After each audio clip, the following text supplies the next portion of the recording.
जापानी लोग भारतीय लोगों को अपने घर क्यों नहीं बुलाते हैं?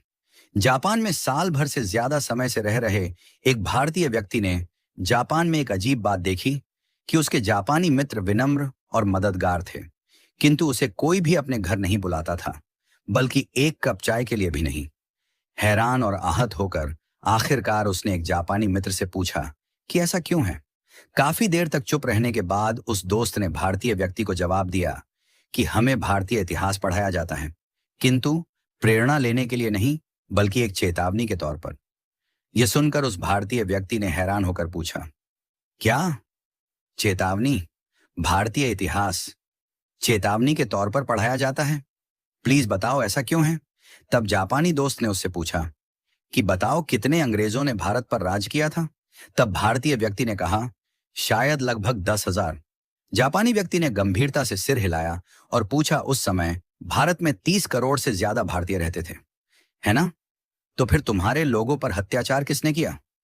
उन्हें कोड़े मारने, यातना देने और गोली मारने के आदेशों का पालन किसने किया था? फिर उसने जोर देकर पूछा कि जब जनरल डायर ने जलियांवाला बाग में गोली चलाने का आदेश दिया, तो ट्रिगर किसने दबाया था? क्या वे अंग्रेज सैनिक थे?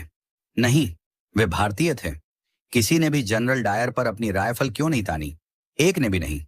फिर उसने कहा, तुम जिस गुलामी की बात करते हो ना, यही तुम्हारी असली गुलामी थी, शरीर की नहीं, आत्मा की।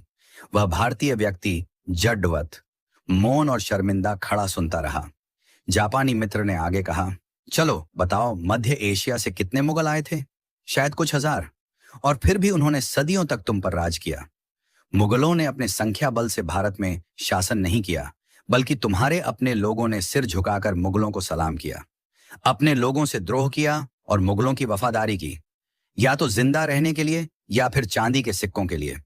तुम्हारे अपने ही लोगों ने अपना धर्म परिवर्तन कर लिया, अपनी बहन बेटी मुगलों से ब्याह दी। तुम्हारे ही लोगों ने तुम्हारे नायकों को अंग्रेजों को सौंप दिया। बताओ, चंद्रशेखर आजाद के साथ विश्वासघात किसने किया था? वे अल्फ्रेड पार्क में छुपे हैं।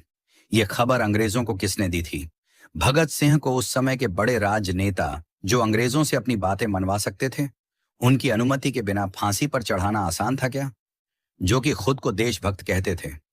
तुम भारतीयों को विदेशी दुश्मनों की जरूरत नहीं है। तुम्हारे ही लोग सत्ता, पद और निजी लाभ के लिए बार बार तुम्हें धोखा देते हैं। इसीलिए हम भारतीयों से दूरी बनाकर रखते हैं। जब अंग्रेज हांगकांग और सिंगापुर आए थे, तो एक भी स्थानीय व्यक्ति उनकी सेना में शामिल नहीं हुआ।